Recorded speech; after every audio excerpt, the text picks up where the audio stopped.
Bismillahirrahmanirrahim. Assalamualaikum warahmatullahi wabarakatuh.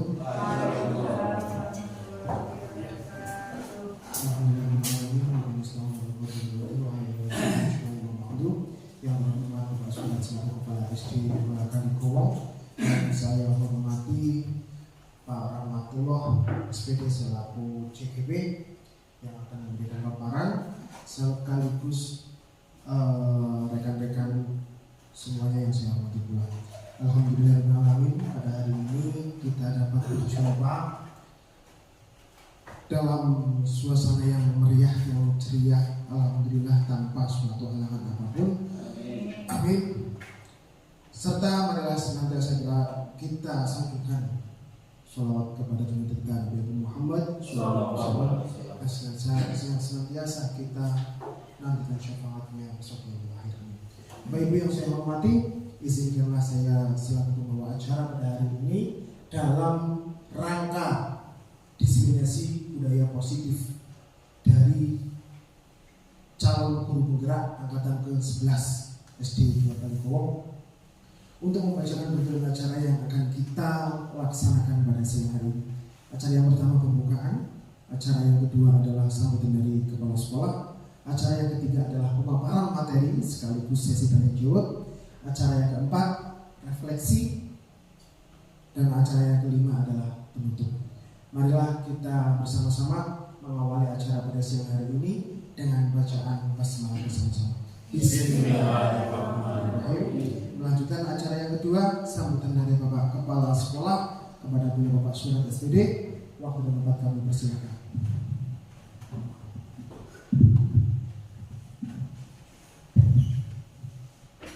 Maaf saya berdiri. Assalamualaikum warahmatullahi wabarakatuh.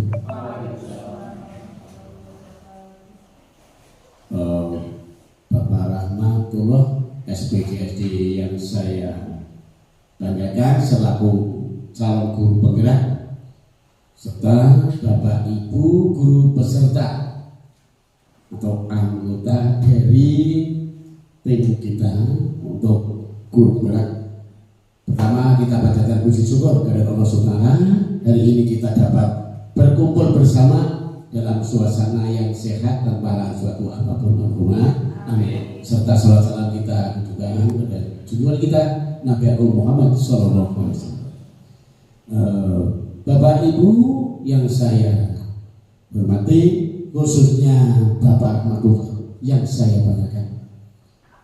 Untuk kali ini Bapak Rahmatullah akan memaparkan nanti yaitu untuk modul pembelajaran yang budaya positif.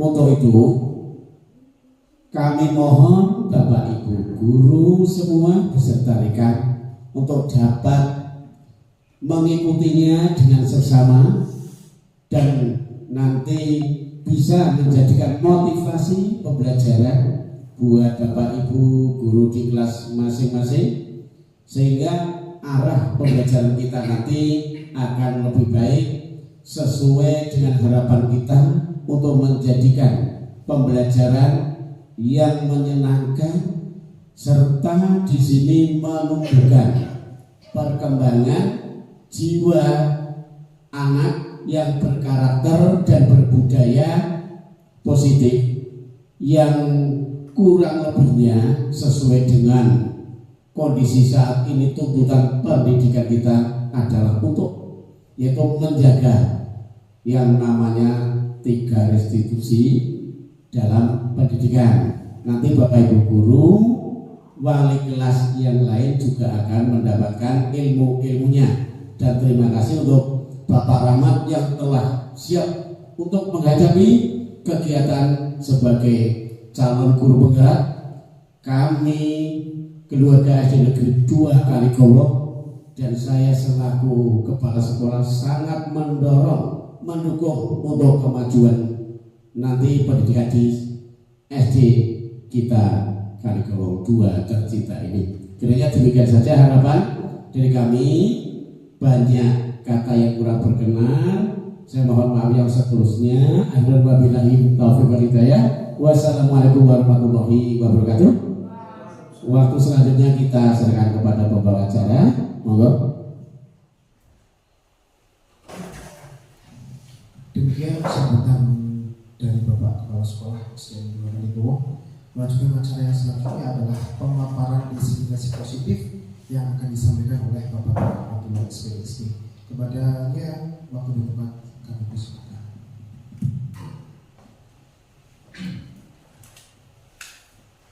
Ya, terima kasih. Assalamualaikum warahmatullahi wabarakatuh. Bapak Kepala Sekolah dan rekan-rekan guru SD Negeri 2 Kaligawa yang kami hormati, Mukaddimah saya ikut Bapak Kepala Sekolah. Mohon maaf, saya di sini mengganggu waktu panjenengan semua yang waktunya istirahat. Hadir di sini, saya ucapkan terima kasih telah memenuhi undangan saya, karena ini adalah merupakan bentuk aksi nyata tuntutan dari pendidikan guru penggerak. Saya selaku CGB di angkatan 11 ini harus melakukan diskriminasi kepada Bapak Ibu semua. Mudah-mudahan Bapak Ibu semua bisa menerima kegiatan ini, guys. Ya, terima kasih sebelumnya. Mohon maaf jika nanti insya Allah kita akan belajar bersama kurang lebih ya 1 jam. Betul-betul gitu Pak Ibu, aksi nyata modul 14 ini adalah tuntutan saya sebagai CGP harus tentang budaya positif. Nah, di dalam aksi nyata ini saya membuat rancangan tindakan aksi nyata. Sebelumnya latar belakang pembuatan aksi nyata ini adalah penumbuhan karakter yang baik sangat diperlukan di suatu sekolah, yang salah satu caranya dengan menerapkan budaya positif di sekolah, terutama di sekolah kita Bapak Ibu. Budaya untuk menciptakan disiplin selama ini adalah dengan adanya peraturan yang murid harus mematuhinya. Jadi selama ini kita membuat peraturan yang notabene-nya murid-murid kita sebenarnya tidak tahu menahu, tahu-tahu suruh melaksanakan kegiatan peraturan tersebut. Maksud Bapak Ibu ya? Nah, nanti kita akan belajar tentang merubah peraturan-peraturan itu menjadi sesuatu yang disepakati bersama-sama dengan murid-murid tercinta kita. Nah, biasanya peraturan harus dipatuhi dan ketika melanggar akan mendapatkan sebuah Bapak Ibu? Sanksi atau hukuman. Nah, di sini dengan aksi nyata ini diharapkan peran guru saya ya, terutama dan mudah-mudahan nanti bisa diikuti oleh Bapak Ibu semuanya, bisa menerapkan saling mendukung, berkolaborasi untuk bersinergi bersama-sama membangun budaya positif sekolah kita. Tujuannya aksi nyata yang saya buat yang pertama untuk kita, untuk para guru, yaitu untuk menumbuhkan budaya positif di sekolah dengan meyakini nilai-nilai kebajikan universal. Itu salah satu tujuannya untuk kita para guru. Sedangkan aksi nyata yang kedua tujuannya adalah untuk menciptakan murid yang merdeka dan disiplin dari yang kuat. Kalau kita mendengar istilah merdeka, tepat sekali hari ini bulan Agustus, biasanya mau memperingati kemerdekaan Indonesia. Nah, di sini tapi murid yang merdeka itu bukan merayakan kemerdekaan juga, tapi murid yang merdeka secara lahir batin, datang ke sekolah tidak dengan tekanan, dengan senang hati, karena memang suka dengan sekolah kita, suka dengan guru-guru kita, suka dengan pembelajaran yang diajarkan. Mudah-mudahan seperti itu dengan menerapkan disiplin yang kuat. Tolak ukurnya adalah terbentuknya keyakinan kelas melalui kegiatan kesepakatan kelas yang dilakukan wali kelas dengan siswa-siswa. Jadi siswa nanti diharapkan mampu menerapkan dan menjalankan keyakinan kelas yang telah dibuat. Itu 5 masa tindakannya. Yang pertama, kemarin saya sudah menghadap beliau Bapak Kepala Sekolah untuk kegiatan ini. Alhamdulillah sudah disetujui dan hari ini terlaksana. Kemudian yang kedua, hari ini sudah mengumpulkan panjenengan semua. Yang ketiga, saya harapkan nanti kita bisa berkoordinasi dan berkolaborasi, tidak hanya dengan rekan guru tapi dengan wali kelas, dengan para guru dan wali murid juga untuk membuat kegiatan kelas di kelas masing-masing untuk disepakati bersama-sama.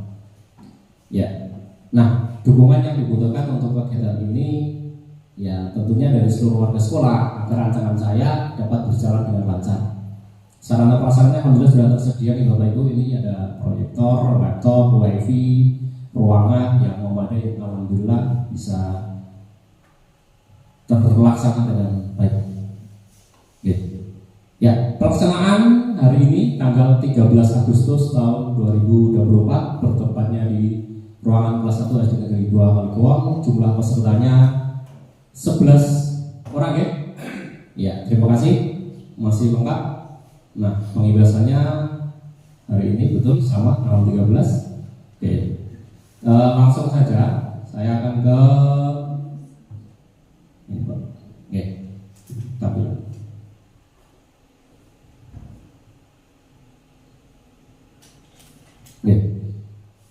Mulai ke slide pertama Pak.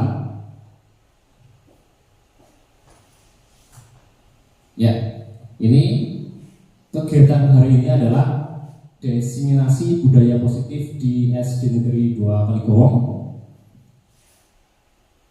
Sebelumnya mari kita pahami bersama-sama Jadi miskonsepsi itu adalah ilusi.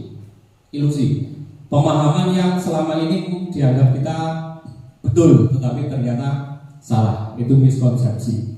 Jadi selama ini kita mendengar yang pertama itu guru mengontrol murid.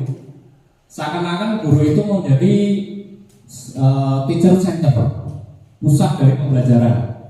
Padahal yang seharusnya kan bukan. Pada dasarnya kita itu tidak dapat memaksa murid untuk berbuat sesuatu jika murid tersebut memilih untuk tidak melakukannya. Betul Pak tidak Bapak Ibu? Betul ya?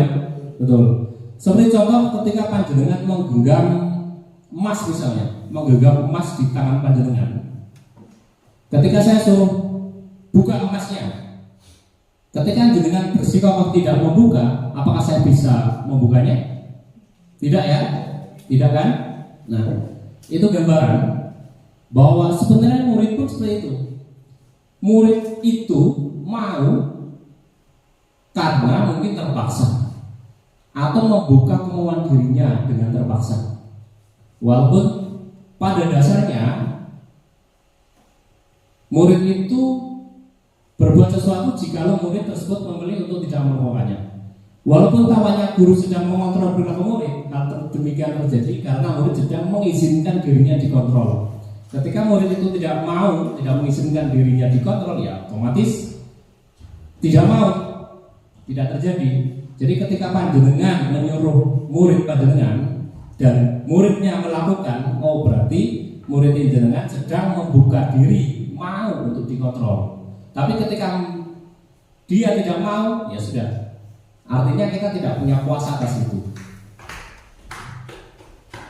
Teori kontrol menyatakan bahwa semua perilaku memiliki tujuan, bahkan terhadap perilaku yang tidak sesuai. Apapun perilaku murid itu pasti ada alasannya, pasti punya tujuan. Seperti kemarin ada anak yang minta uang sama adik kelasnya. Setelah ditanya, memang betul ada tujuannya. Mungkin karena uangnya kurang, atau mungkin karena merasa puas, mungkin karena senang dengan menjadi temannya. Nah, nanti kita akan pelajari bersama-sama. Miskonsepsi teori kontrol yang kedua, semua penguatan positif efektif dan bermanfaat. Kelihatannya betul, tapi itu ternyata miskonsepsi. Jadi penguatan positif efektif dan bermanfaat ternyata belum tentu. Penguatan positif atau bujukan adalah bentuk-bentuk kontrol. Segala usaha untuk mempengaruhi murid agar mengulangi suatu perilaku tertentu, misalnya, adalah suatu usaha untuk mengontrol murid tersebut dalam jangka waktu tertentu. Kemungkinan murid tersebut akan menyadarinya dan mencoba untuk menolak bujukan kita, atau bisa jadi murid tersebut menjadi tergantung pada pendapat sang guru untuk berusaha. Jadi justru malah mau membatasi kebebasan sang murid. Yang ketiga, miskonsepsi teori kontrol yang ketiga adalah kritik dan membuat rasa bersalah mampu menguatkan karakter. Seakan-akan kita berpikir kalau kritik dan membuat rasa bersalah itu akan menjadi menguatkan karakter. Menggunakan kritik dan rasa bersalah untuk mengontrol murid menuju pada identitas gagal, misalnya. Mereka itu belajar untuk merasa buruk tentang diri mereka. Mereka mengembangkan dialog diri yang negatif. Kadang-kala sulit bagi guru untuk mengidentifikasi bahwa mereka sedang melakukan perilaku ini, karena seringkali guru cukup menggunakan suara halus untuk menyampaikan pesan negatif. Kadang kita guru kan memang dilema. Jadi seorang guru itu penuh dilema. Pernah merasakan Bapak Ibu ya? Iya kan? Kalau keras salah, terlalu halus juga salah. Halo Bapak Ibu? Masih semangat? Oke. Bagaimana biar tidak ngantuk kalau kita ice breaking dulu? Mohon berdiri ya? Iya, berdiri.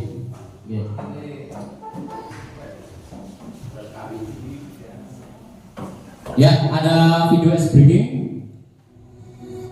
Nanti ikuti gerakannya ya. Biar badan kita tidak pegal-pegal. Oke, tangan diputar-putar itu judulnya. Ya. Bisa diteruskan Bapak Ibu? Oke, silakan. Tangan diputar-putar.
Sampai dulu. Putar-putar bertepuk tangan, tangan diputar-putar. diputar-putar.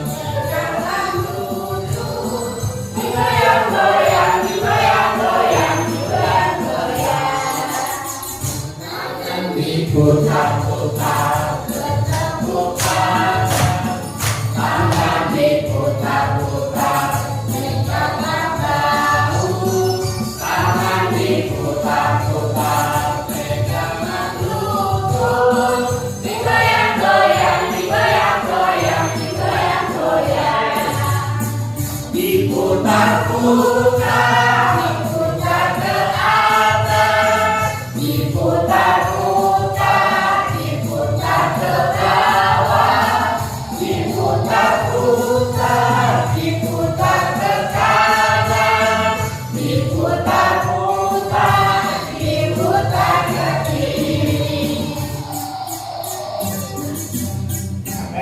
Masih belum sampai?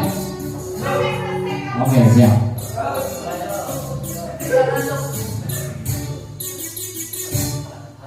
Ya, terima kasih. Silakan duduk kembali. Tepuk tangan untuk kita semua.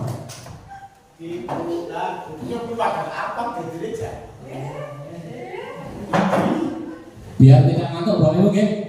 Ya, karena materinya ini sedikit membuat kita ngantuk, apalagi jam-jam seperti ini memang baru diisi, terus alirannya ke otak kita menyuruh mata kita untuk memejamkan mata. Oke, saya lanjutkan, oke? Oke, yang keempat, miskonsepsi teori kontrol yang keempat, orang dewasa berhak memaksa. Bapak Ibu guru semua dewasa, dianggap kita orang dewasa seakan-akan kita punya kuasa berkuasa, dan apa yang kita perintah seakan-akan harus dituruti. Mungkin mulai dari sini kita belajar. Banyak orang dewasa yang percaya bahwa mereka memiliki tanggung jawab untuk membuat murid-murid berbuat hal-hal tertentu. Apapun yang dilakukan dapat diterima selama ada sebuah kemajuan berdasarkan sebuah pengukuran kinerja. Pada saat itu pula orang dewasa akan menyadari bahwa perilaku memaksa tidak akan efektif untuk jangka waktu yang panjang, dan sebuah hubungan permusuhan akan terbentuk. Jadi apapun yang kita ucapkan, apalagi kita memaksa ke anak, apalagi panjenengan nyenjewu. Pak Sugino berapa tahun Pak Sugino? Usia sekarang berapa tahun? 48. Boleh pakai mic Pak Sugino? Mohon maaf, pakai mic. Iya. Dari umur 12 tahun sampai 40 tahun Pak Sugino, pasti ada kejadian-kejadian negatif maupun positif. Betul? Betul. Misalnya ketika waktu SMP atau SMA pernah mengalami kejadian negatif atau tidak Pak Sugino? Pernah, Pak. Bisa ceritakan pada kita semua Pak Sugino? Iya, benar. Oke, coba tolong diceritakan biar kita. Saya ceritakan ya pengalaman saya waktu di SMP itu ya. Pernah ya saya dipaksa gitu. Tapi sebenarnya tidak sesuai dengan hati nurani saya gitu ya. Jadi terutama di olahraga ya. Iya, Pak. Di olahraga yang sama sekali saya tidak bisa senangi, tapi saya terlalu dipaksa untuk bisa gitu. Ya, dari positifnya memang ada, tapi dengan hati nurani saya kadang memberontak itu. Oh begitu ya. Gitu. Ya, terima kasih Pak Sugino. Tepuk tangan Pak Sugino. Ya, betul. Jadi setiap diri kita masing-masing pasti pernah mengalami sesuatu hal yang sampai detik ini masih teringat. Betul. Betul ya. Baik kejadian negatif maupun positif. Tapi yang biasanya mudah diingat adalah yang negatif. Seperti tadi Pak Sugino ketika SMP tidak suka tapi dipaksa. Nah, begitu juga murid kita sebenarnya. Ketika kita berbicara kasar, mohon maaf ya, berbicara kasar kemudian membentak atau menyuruh memaksa, kalau mereka benar-benar tidak mau, dia akan selalu mengingat. Betul ya? Bahkan saya sendiri juga pernah mengalami kejadian seperti itu yang yang tentunya bertentangan dengan hati nuraninya. Itu salah satu ketika orang dewasa berhak memaksa, misalnya bapak ibu guru memaksa anak atau mengeluarkan kata-kata kasar, itu akan diingat sepanjang waktu. Sekarang oke, masih kelas 2, kelas 3 masih kecil. Besok kalau SMA udah besar akan teringat. Dulu ketika saya kelas 2, saya pernah dimarahi sama Pak Sugino misalnya. Oke, bapak ibu pernah alami kan? Nah seperti itu. Jadi harus berhati-hati dan akan membentuk hubungan permusuhan. Next, pakaan.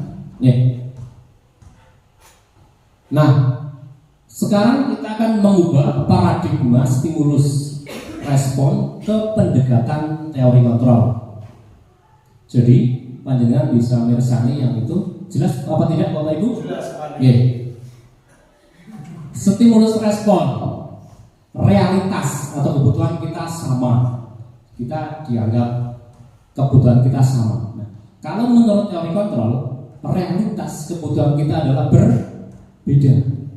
Jadi panjenengan yang satu kelas 30 anak itu punya 30 karakter, punya 30 kepribadian. Jadi tidak sama. Mereka tidak serta-merta pasti apa yang jenengan harapkan bisa sesuai pemikiran mereka. Betul kan? Iya. Semua orang melihat hal yang sama. Sedangkan di teori kontrol, setiap orang memiliki gambaran berbeda. Nah, selama ini kita bicara teori seperti ini, tapi mudah-mudahan nanti kita bisa mengambil hikmah, mengambil ilmu dari teori kontrol ini, bahwa setiap orang memiliki gambaran yang berbeda-beda. Bahkan pembelajaran sekarang sudah ada diagnosis, ya, asesmen diagnosis untuk membedakan, untuk mengelompokkan anak-anak atau biasa disebut apa Bapak Ibu? Pembelajaran yang berdiferensiasi. Bukan membedakan, tetapi mengelompokkan sesuai minat mereka. Seperti itu ya. Nah, salah satunya itu. Stimulus respon yang ketiga, kita mencoba mengubah orang agar berpandangan sama dengan kita.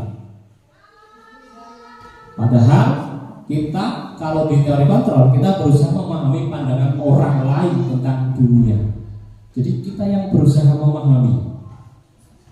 Yang keempat, stimulus responnya perilaku buruk dilihat sebagai suatu kesalahan. Jadi kalau buruk salah, itu stimulus responnya. Kalau kita belajar teori kontrol, semua perilaku memiliki tujuan.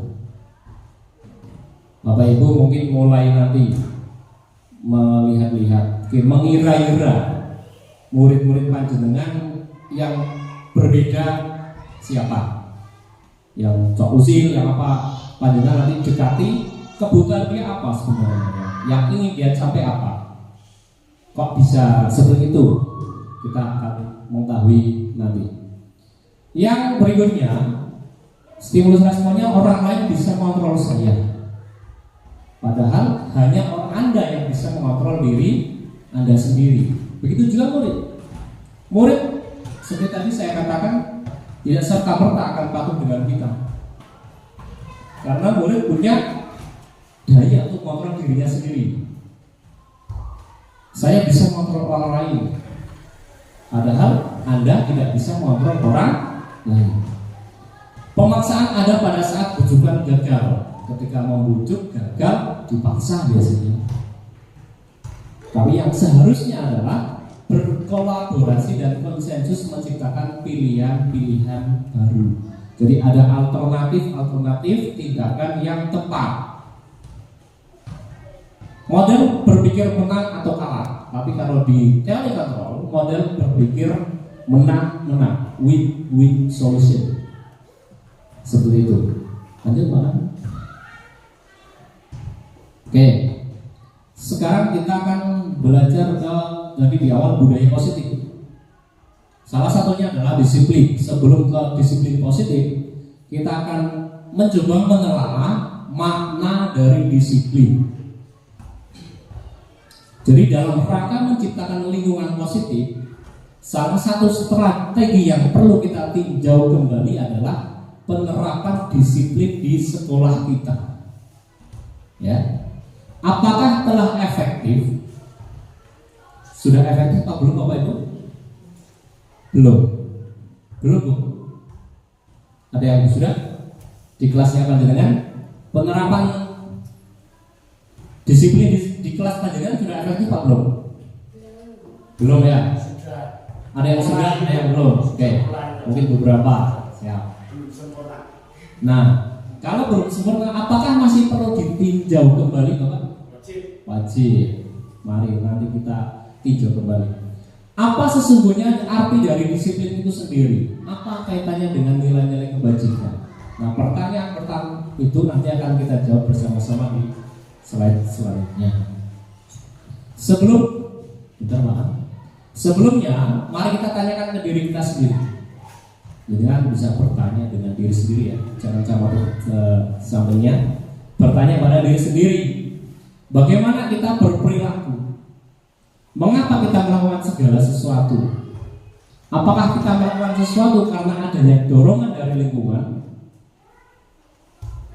atau ada dorongan dari yang lain? Terkadang kita melakukan sesuatu karena kita menghindari rasa sakit atau ketidaknyamanan. Terpaksa ya. Terkadang kita juga melakukan sesuatu untuk mendapatkan apa yang kita mau. Jadi melakukan sesuatu karena ada maunya. Ini banyak terjadi. Pernahkah Anda melakukan sesuatu untuk mendapat senyuman atau pujian dari orang lain? Pernah, Pak? Pernah. Melakukan sesuatu ingin mendapatkan pujian atau senyuman dari orang lain?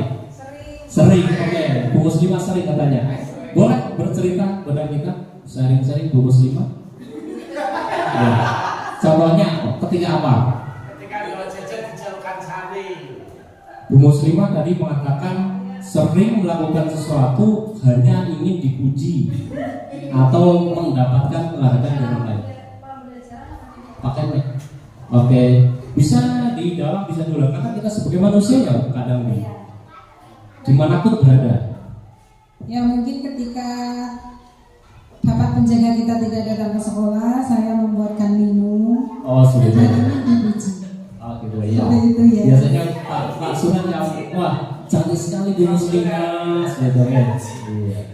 Berarti hanya ingin mendapat pujian, tidak apa-apa. Itu contoh real dan nyata yang terjadi di sekitar kita. Atau mungkin kita melakukan sesuatu untuk ingin mendapatkan hadiah. Pernah Bapak Ibu? Pernah ke? Pernah Pak An? Oke, bisa cerita Pak An. Dulu waktu kecil kalau puasa kan itu sulit nahan lapar. Nah itu kalau dimiliki duit 100.000 saya. Oh iya. Itu sudah dapat dua contoh.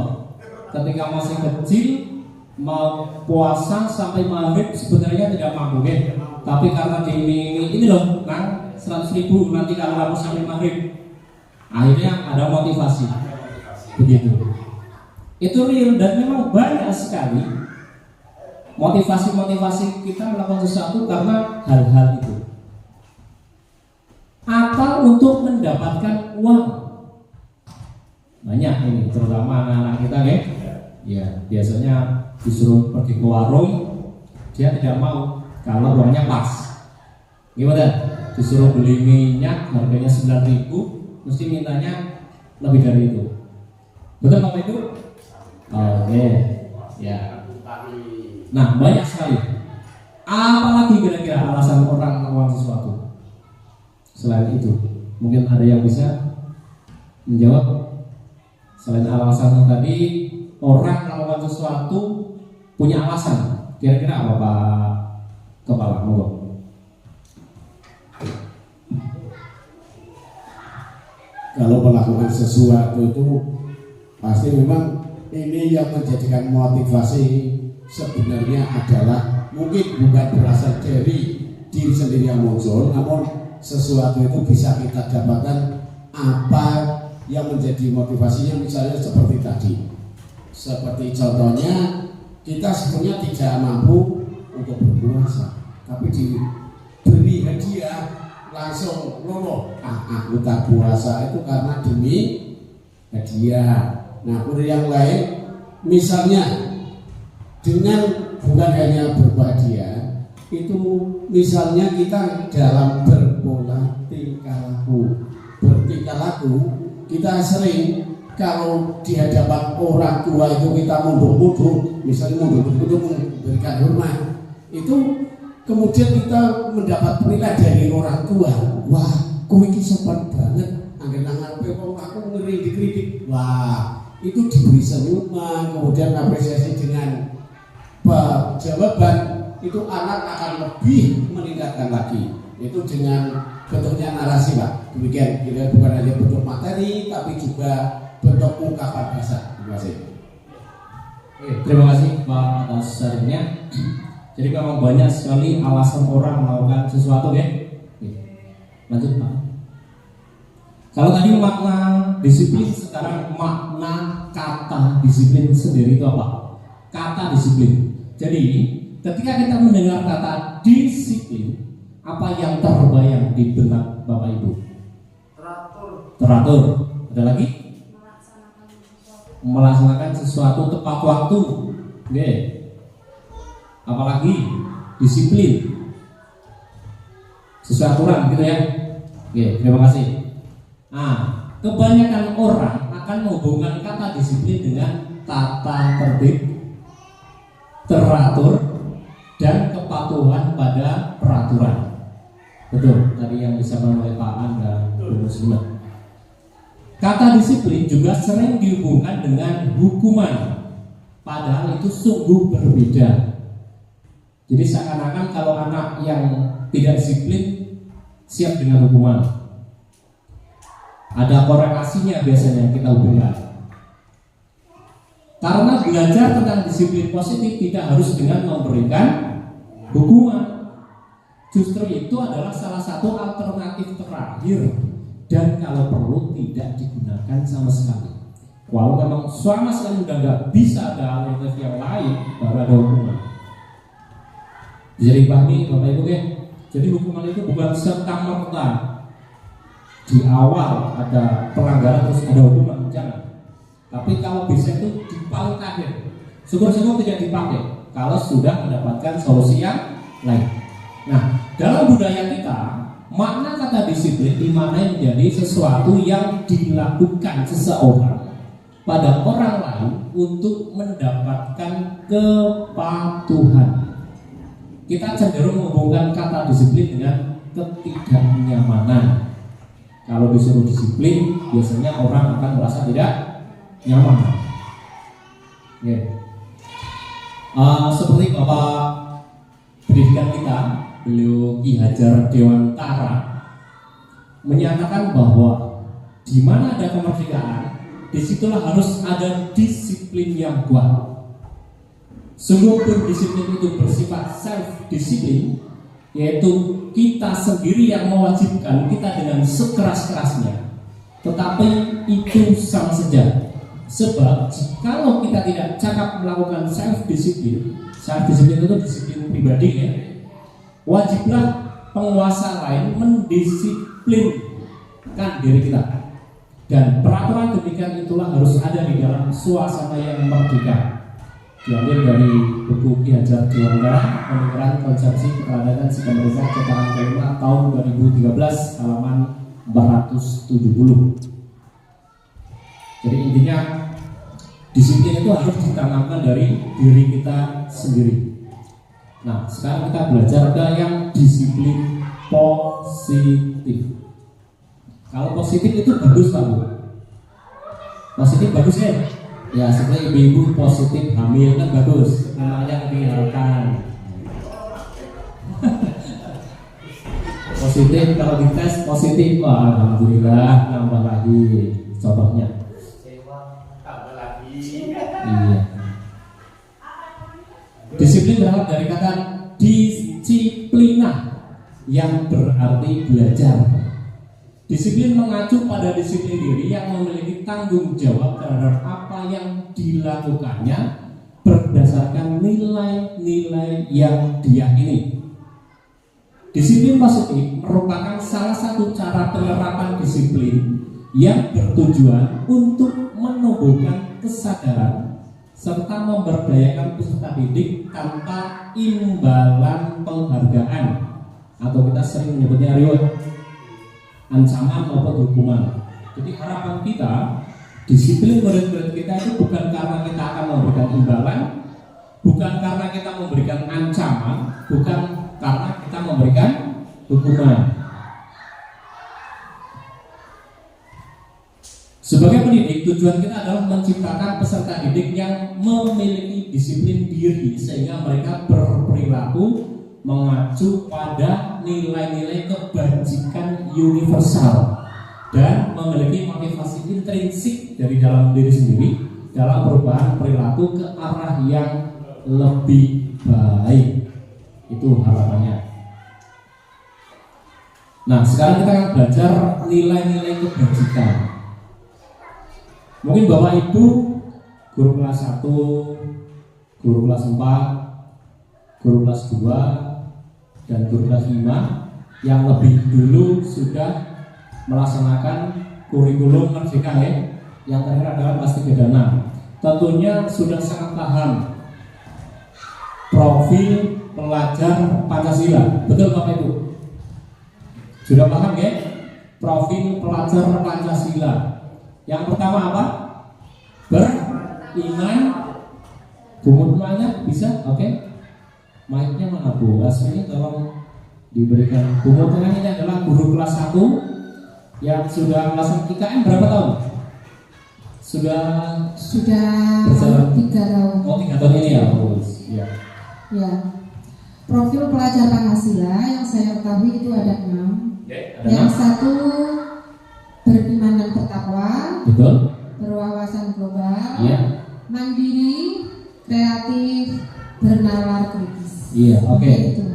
Salah satu elemen profil pelajar Pancasila yaitu beriman dan bertakwa. Mungkin bisa Bu Prati sedikit menjelaskan tentang contoh siswa atau murid yang beriman dan bertakwa kepada Tuhan Yang Maha Esa. Tentunya di kelas panjenengan. Ya, berdoa sebelum dan sesudah belajar. Berdoa dan sebelum dan sesudah belajar. Oke, terima kasih. Betul ya? Betul sekali, tepuk tangan. Iya. Berakhlak mulia. Selanjutnya, berakhlak mulia mungkin bisa dijelaskan oleh Bu Asmini. Monggo Bu Asmini. Contoh siswa atau murid yang memiliki karakter berakhlak mulia, contohnya apa?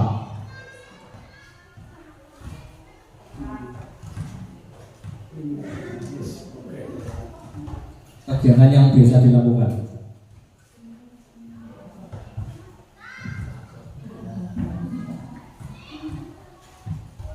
Mungkin kalau pagi Ibu Asmini, mungkin ketika datang anak-anak mendekat. Ya, setiap pagi anak-anak selalu dekat untuk berjabat tangan. Bersalaman ya?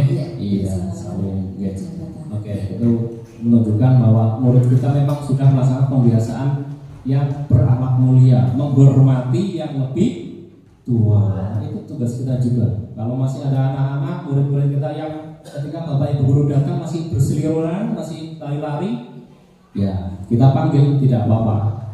Sini nak, sini Mbak, salam dulu. Gitu ya? Iya. Gitu.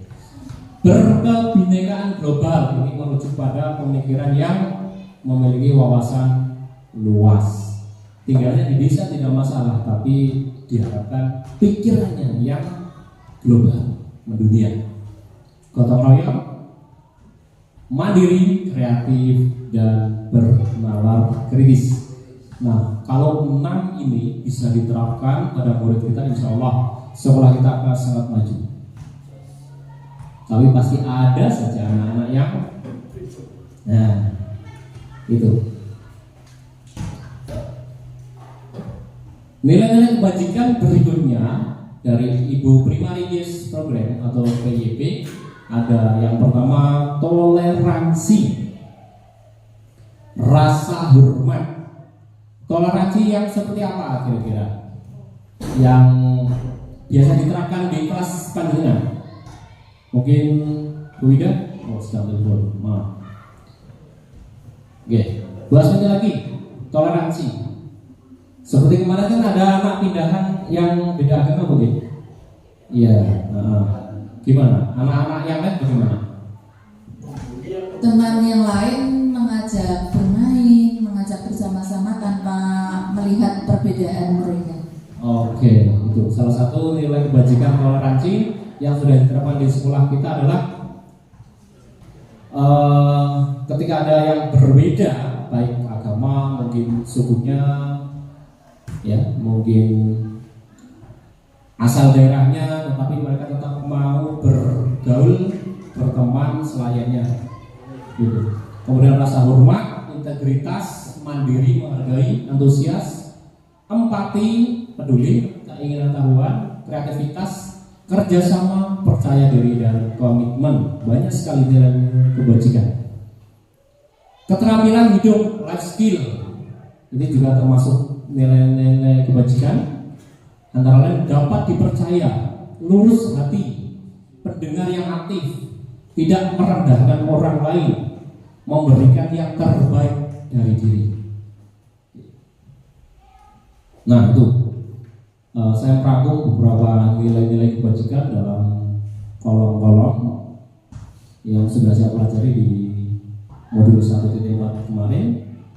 Ada kategori peduli, keterus-terangan, kebersihan, komitmen, belas kasih, percaya diri, bertujuan, yang rasa, gotong royong, rajin, berani, santun, kreatif, semangat, dermawan, jujur, harga diri, rendah hati, integritas, kebahagiaan, adil, baik hati, setia, berprinsip, bersahaja, keteraturan, kedamaian,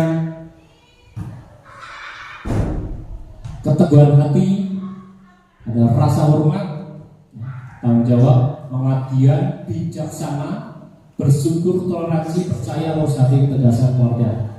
Banyak sekali nilai-nilai kebajikan yang sudah ada.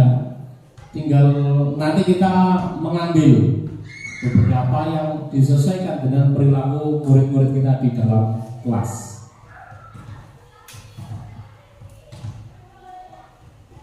Nah, seperti tadi yang dikatakan Pak An, Bu Muslimah, tentang orang berbuat sesuatu itu pasti ada maunya, apapun itu. Yeah. Jadi ada 3 motivasi perilaku manusia. Mungkin ada yang bantu membacakan biar tidak Pak Sugino yang pertama. Oke, jelas. Oke, Pak Sugino, mic-nya tuh. Yang pertama, motivasi perilaku manusia. Yang pertama yaitu untuk menghindari ketidaknyamanan atau hukuman. Ini adalah tingkat terendah dari motivasi perilaku manusia. Biasanya orang yang motivasi perilakunya untuk menghindari hukuman atau ketidaknyamanan akan bertanya apa yang akan terjadi apabila saya tidak melakukannya. Sebenarnya mereka sedang menghindari permasalahan yang mungkin muncul dan berpengaruh pada mereka secara fisik, psikologis maupun tidak terpenuhinya kebutuhan mereka bila mereka tidak melakukan tindakan tersebut. Motivasi ini bersifat eksternal. Ya, terima kasih Bu Asmini sudah membantu kita dalam membacakan motivasi perilaku manusia. Yang pertama untuk menghindari ketidaknyamanan atau hukuman. Berarti adalah motivasi yang berasal dari luar diri kita atau disebut motivasi eksternal. Biasanya melakukan sesuatu itu karena takut. Jadi misalnya murid panjenengan diberikan PR, kemudian sebenarnya dia nggak mau mengerjakan PR, tapi kelingan gurunya pol galaknya misalnya. Nah, gurunya sangat galak, kalau sampai tidak dikerjakan pasti akan kena marah. Jadi dia itu dengan terpaksa mengerjakan. Berarti itu motivasinya karena menghindari ketidaknyamanan. Oke, monggo dipersilakan. Tidak masalah ya. Monggo tinggal izin saja bagi yang mau ke belakang. Minumnya kalau masih ada, monggo dilanjutkan sampai saja.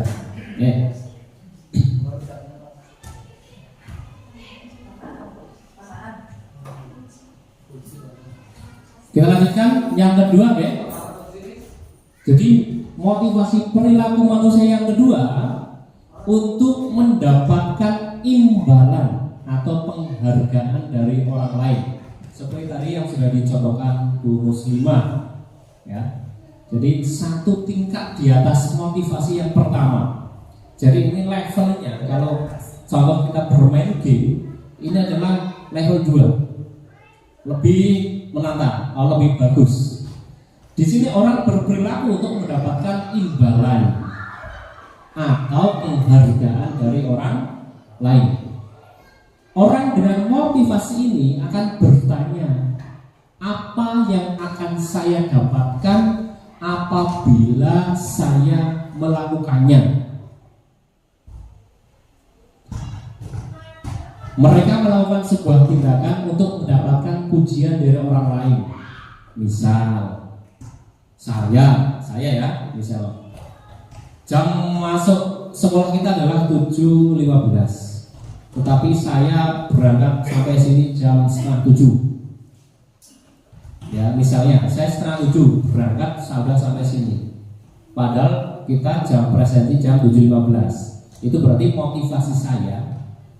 Karena biasanya Pak Kepala Sekolah itu akan menguji saya. Wih, buat sikit Pak Rahmat. Itu salah satu motivasi saya mendapat pujian dari atasan. Oke, salah satu contohnya seperti itu. Jadi untuk mendapatkan imbalan ataupun pujian dari orang lain. Yang ketiga, untuk menjadi orang yang mereka inginkan dan menghargai diri sendiri dengan nilai-nilai yang mereka percaya. Ini adalah level yang paling tinggi, yang paling bagus. Orang dengan motivasinya akan bertanya, akan menjadi orang yang seperti apa jika saya melakukannya. Jadi ingin melakukan karena menghargai diri sendiri. Kalau saya tadi ingin mendapat pujian, tidak sama Pak Sugino. Pak Sugino itu datangnya jam 7 ya karena menghargai diri sendiri, menghargai dirinya, disiplin gitu ya. Ya, next Pak. Oke, slide terakhir adalah tentang keyakinan kelas. Ya. Kemarin saya membuat keyakinan kelas di kelas 6, tentunya dari beberapa tahap. Panjenengan nanti bisa melihat videonya. Nah, ini silakan diberesani. Saya bagikan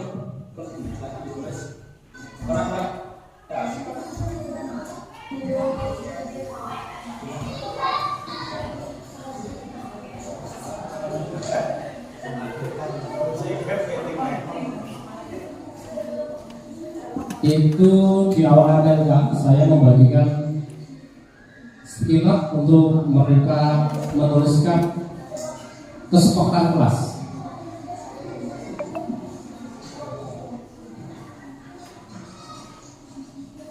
Jika apa itu? Jika di kelas ada ya, nanti kan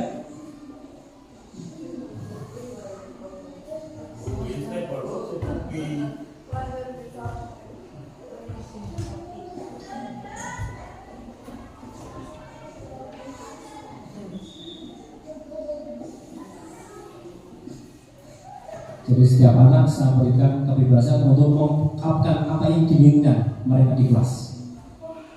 Nah, kemudian ditambah di sana. Jangan Mas Lahri yang baris kedua. Oke. Tadi apa kesepakatannya?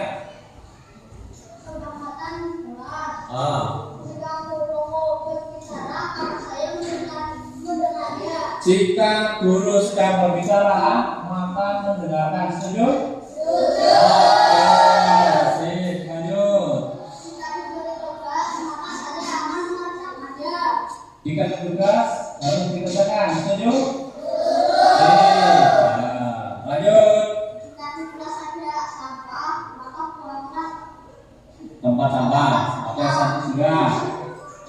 lanjut. Tadi sudah diberi. Jika membeli jajan, maka bentuknya Dibuang. Oke, jangan dimakan ya. Lanjut. jika ada teman yang kesusahan, maka tolonglah. Jika ada teman yang susah, tolonglah. Setuju? Iya, oke. Jadi kalau kamu nanti melihat temanmu sedang kesusahan, maka kamu harus membantu. Yo. Jika ada anak nakal, maka jangan ditiru.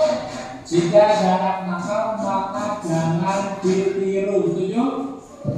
Oke. Yo, Jika lanjut. ada siswa dibully, maka kita harus Menegurnya. Oke, ya. Tadi sudah. Oke. Terima kasih Mas Farid Bukan. Oke, sekarang lanjutkan baris yang ketiga. Siapa yang mau maju membantu Para Mas? Yo. Anak kecil lagi. Yo, Yo, atau siapa? Ya.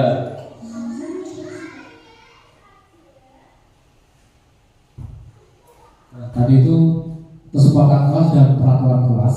Yang terakhir adalah pembuatan keyakinan kelas yang sudah diambil dari kata-kata peraturan kelas yang masih banyak kata jangan, tidak. Sekarang kita ambil hanya sedikit saja, sekitar 6. Iya. Dalam tulis kemarin kita sudah menemukan 6 nilai bersejarah yang berawal dari peraturan kelas yang disepakati bersama. Nah, ini harapan aku tadi kamu bisa menjalankan semuanya dan tidak punya. Siap ya? Oke. Coba yang pertama Mas Dwi, untuk mewakili semuanya, kamu bisa di sana, yang bisa. Kemarin apa nilainya? Oke, yayasan yang mana? Silakan.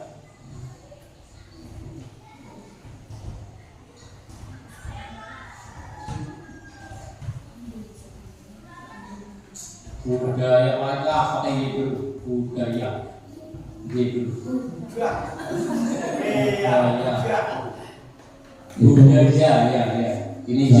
Pakai spidol. Nah ya kan. Nanti biar kalau itu nggak apa. Lima. Oke, terima kasih Mas Suri. Berikutnya mewakili Zaki ya. Zaki apa? Saling menghormati, silakan dituliskan di situ.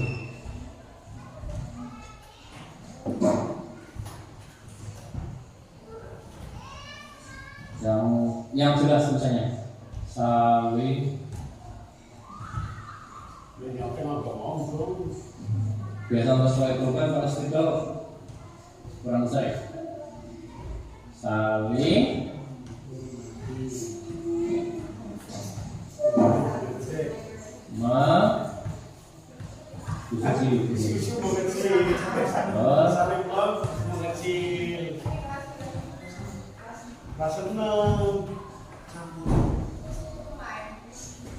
ya, oke. Terima kasih. Yang ketiga, Mas Itu antara lain kesepakatan kelas mengambil kata-kata yang tidak positif. menjaga keamanan, silakan. Nah, ke yang sebelumnya Pak, membutuhkan keyakinan kelas.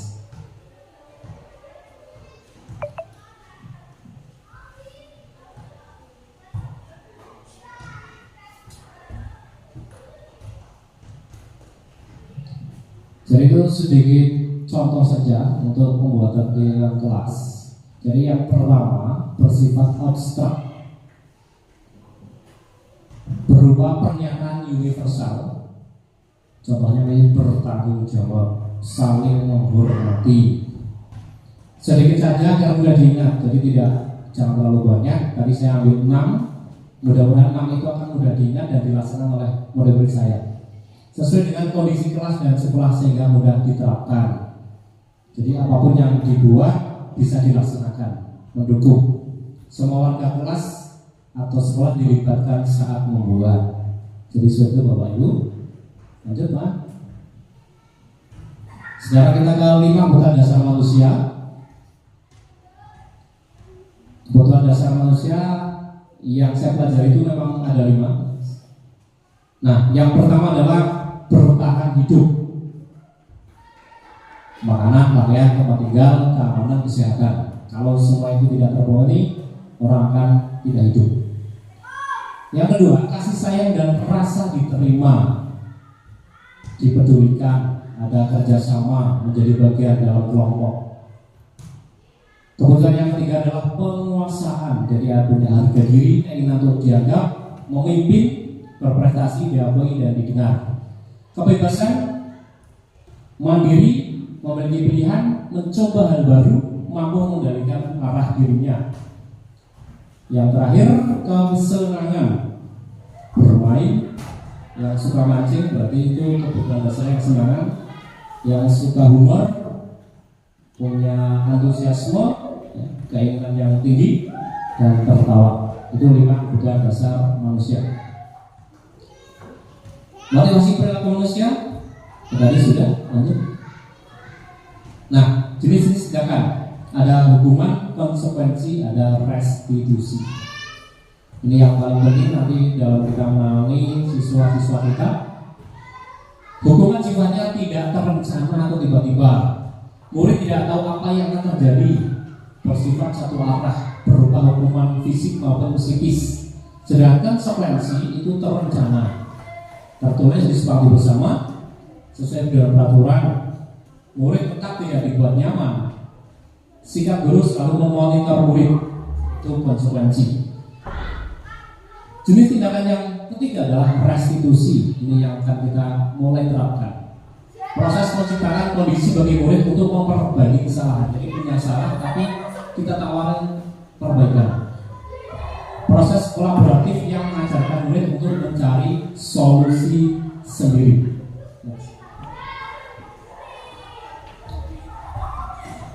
Nah, guru itu punya 5 posisi kontrol. Yang pertama sebagai penghukum, bisa menjadi pembuat rasa bersalah, bisa sebagai teman, bisa berposisi menjadi manajer, atau menjadi pemantau. Contoh penerapan posisi kontrol guru kemarin, hari Senin kemarin, siswa saya, murid saya kelas 6, Ahmad Jamhur itu tidak membawa upacara saat upacara bendera, tidak membawa topi, tidak membawa topi ketika upacara. Itu kan melanggar peraturan. Nah, tetapi ketika contoh kita sebagai penghukum, kita kan menghukum siswa tersebut untuk hormat pada bendera selama 10 menit. Itu penghukum. Tapi ketika kita memposisikan menjadi pembuat rasa bersalah, kita akan menanyakan berapa kali Bapak harus memberitahu kamu selalu mengecewakan Bapak. Kalau posisi kita menjadi pembuat rasa bersalah,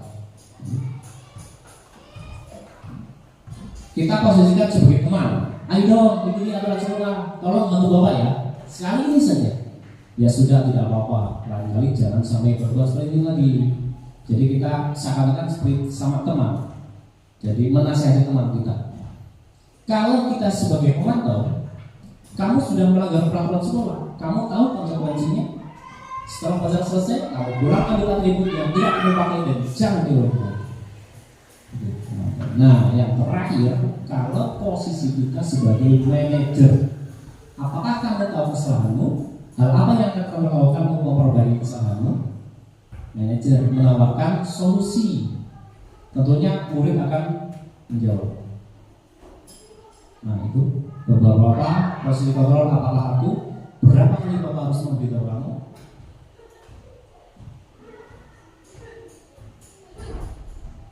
Ayolah lawan dari Pak Guru ya. Kalimat-kalimat yang kamu tidak pernah mendapat nilai jika tidak mengerjakan tugas. Apa ini? Penghukum? Teman? Penghukum ya. Lanjut. Terakhir tentang segitiga restitusi adalah merupakan proses dialog yang dijalankan oleh guru agar dapat menghasilkan murid yang mandiri atau bertanggung jawab. Gambarnya segitiga, tapi warnanya putih jadi tidak kelihatan. Ada 3 sebenarnya. Ya. Menstabilkan identitas yang pertama, bahasanya berbuat salah itu wajar, tidak apa-apa. tidak ada manusia sempurna. Pak Guru juga pernah melakukan. Ya. Validasi tindakan yang salah, menanyakan alasan, intinya ya. Jadi kamu berbuat itu pasti punya alasan. Kalau boleh tahu apa alasan melakukan itu? Seperti itu. Yang terakhir adalah menanyakan keyakinan. Kita tanya. Setelah kita tahu alasannya, kita tanya keyakinan kelas apa yang kamu anggap. Tentunya apakah yang kamu perbuat itu sudah sesuai keyakinan kelas kita? Kalau memang dia melanggar, pasti dia akan menjawab, tidak Pak. Keyakinan apa? Misalnya disiplin, saya tidak disiplin.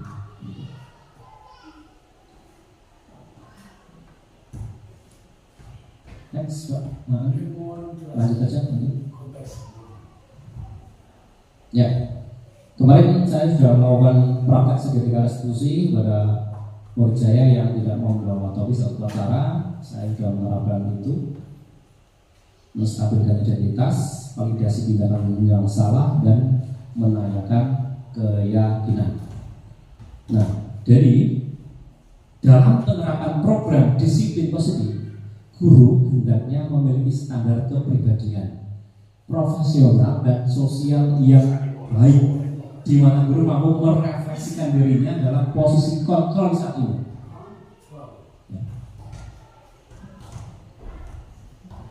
Ya, sudah selesai. Sekarang refleksi ya, 5 menit saja. Coba bagaimana perasaan Bapak Ibu setelah melihat slide-slide yang saya paparkan tadi? Boleh Syarif, boleh dijawab Bu Wida mungkin? Perasaan Bu Wida bagaimana setelah mengikuti sesi ini?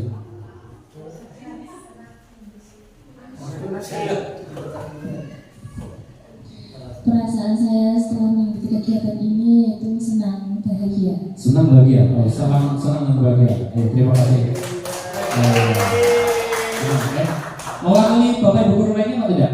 Jangan-jangan ada yang tidak senang. Bu berarti senang. Terima kasih. Bu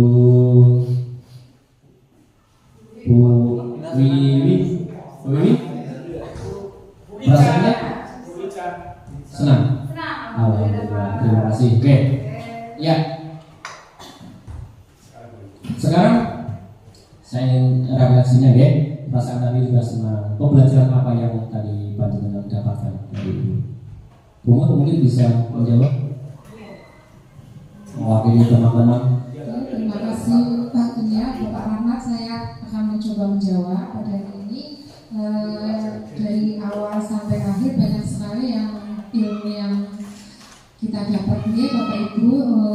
Dari awal kita belajar tentang ada mengontrol diri, disiplin positif, terus membuat keyakinan kelas, terus bagaimana cara kita menghadapi kasus-kasus yang ada di dalam sekolah, menangani misalnya ada kasus A dengan kasus dengan anak B, bagaimana cara mengatasinya, dan belajar tentang itu tentang tadi yang baru kita ketahui tentang segitiga restitusi. Mungkin itu Pak Rahmat. Baiklah, terima kasih Bu Mutmainah mewakili teman-teman Bapak Ibu yang lain ya. Itu yang dapat saya paparkan. Terakhir sebelum saya tutup, ada sebuah pantun, mudah-mudahan ini memotivasi kita semua dalam melaksanakan tugas kita sebagai pendidik. Pantunnya seperti Bapak Ibu. Kau ada cerita membeli alpukat, jus alpukat untuk stamina.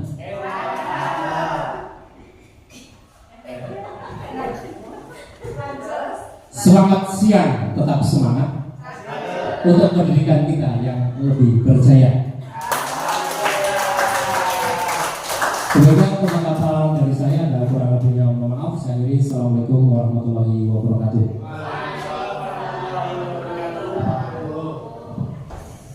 Demikian pemaparan dari disiplin positif yang telah disampaikan oleh Bapak Rahmat selaku CPP yang ke-11. Kepadanya saya berterima kasih, dan untuk menutup perjumpaan kita pada siang hari ini, mari kita tutup acara pada kesempatan kali ini dan berjumpa bersama. Alhamdulillah.